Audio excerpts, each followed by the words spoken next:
Joined in the interview room by today's second-place finisher of the Toyota Save Mart 350, driver number 7, Monster Energy Toyota, Robby Gordon. Robby, tell us about your run.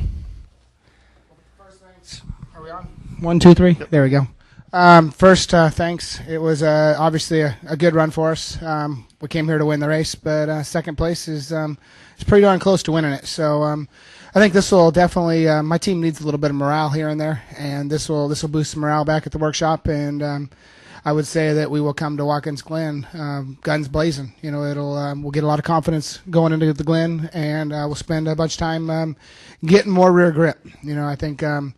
At the end of the day, that's what we struggled on with Jimmy. Like at top of the hill, it got loose a couple times on me. I had to save it, and Kevin closed the gap on me a couple times.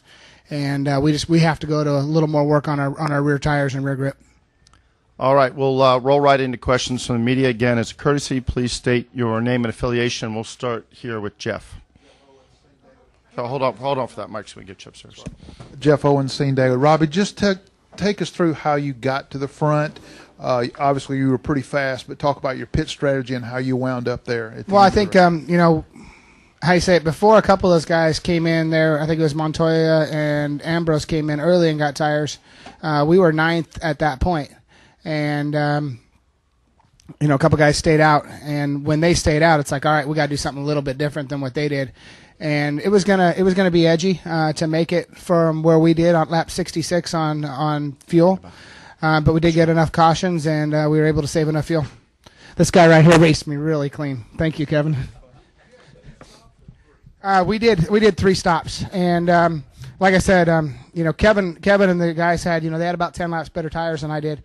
I was kind of a sitting duck, but you know, I'm fortunate enough that him and Jimmy are both racing for points, and we were able just to slide in between them there. We're also joined now by today's third-place finisher, driver the number 29 Shell Pennzoil Chevrolet, Kevin Harvick. Kevin, tell us about your run. Yeah, it was a good day for us. We just, you know, I felt like we had a car that was good on speed there at the end, and you always have a little something left. But when the 26 got off course there, you know, we got shoved out of the groove and lost 3 or 4 spots, and it took us the rest of the race to make those back up. And these guys are hard to pass because there's so much. They know what to do in the braking zones and the spots that you can pass them. You know, they make up time. So it makes it a timing issue to make it happen. So good day for us. We just got to keep at it and keep doing what we're doing. We'll continue on with questions for these gentlemen. Questions down here. We'll go to Lewis, and then we'll come back over. Louis Frank, ESPN Magazine. Kevin, as a guy who talked about the Golden Horseshoe, you've been turning out to be quite the prophet. I mean, Ambrose made his mistake. I was just wondering, you know, do you feel at some point you'll get a horseshoe of some precious metal? Well, I don't know that you'd call just running good or having a horseshoe, but you know, I think we ran in the top 5 pretty much all day, and you know, we'll just keep doing what we're doing. Hey, Eric Branch for the Santa Rosa Press-Democrat. For both you guys, had you ever seen what happened to Marcos before today? And I realize it's cutthroat out there, but, I mean, do you feel badly for, you know, a guy when something like that happens? I didn't feel bad.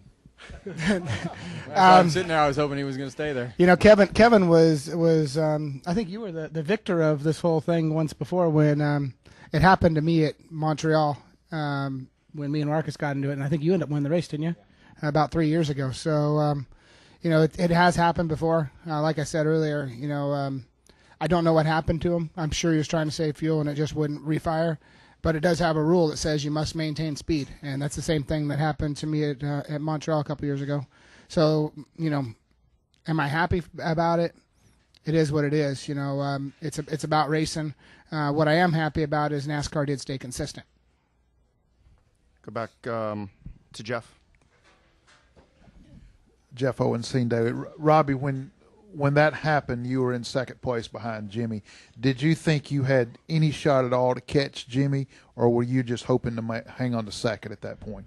Well, before the restart, I thought I did, and I was trying to anticipate when Jimmy would go, and like I said, I was 10 lap older tires than the other guys out there, and it just buzzed the tires at the restart. I mistimed it a little bit, and Jimmy got the jump on me. I think if I could have got track position it would have been hard to pass. Like Kevin says, it's hard to pass. I'm sure if it was for the win, Kevin would have moved me. But for second, I appreciate you giving me a little bit of racing room.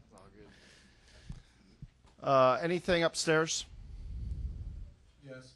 Hey, Kevin, Tom Jensen, SpeedTV.com. The 11 finished 34th and the 18 finished 39th. They both had big problems early. How big is this as a points day for you? And when you're out there, do you even pay attention to what other guys are doing? No, we're fortunate to be where we're at in the points right now, and we're able to race hard every lap and really not have to worry about, what's going on with the points. So each race is a different race, and today we were racing, in the top 5 all day, and you're just trying to figure out what you got to do to try to win the race. So, those guys have been running good, and so have we, and we just got to keep at it. And I don't know who's second now, but just race hard, whoever it is. I don't know how many weeks we got left to the chase. We've got 10 10 weeks. 10 more. Okay, perfect. Anything further upstairs? No more questions. Yeah, Don Langford at Infineon.com. This is for Robby. Robby, you talked about the confidence of your crew. I mean, how much does that weigh on you when you're trying to, to really put it forward, to realize that, you're carrying a lot of weight of not only what you're doing but your crew? Well, I think on a weekly basis, let's face it. Right now, we're 34th in points, 33rd in points, wherever we end up, and it's hard to build morale when you're 33rd, 34th in points.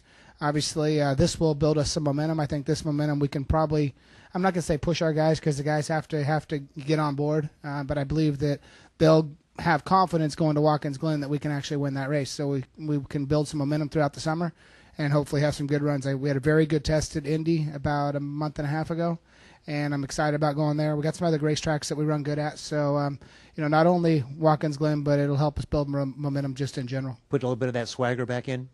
It's this is a tough sport. I don't know how to say it, but cup racing is when you're racing against these teams out here, you're racing against the best teams in America. And obviously cup racing is where it's at, and we're fortunate enough to be in it. And, how do you say it? Sometimes we dog paddle, and sometimes we take a few gulps of water, and other times you have days like today that you can build some momentum on for a little while. Thanks. Anything further? By the way, Jimmy Johnson is 140 behind you, Kevin, in second place, and Denny's a point behind him with 141 behind him. Gentlemen, thank you for your time. Congratulations. See you in New Hampshire. Thank you, guys. Appreciate it.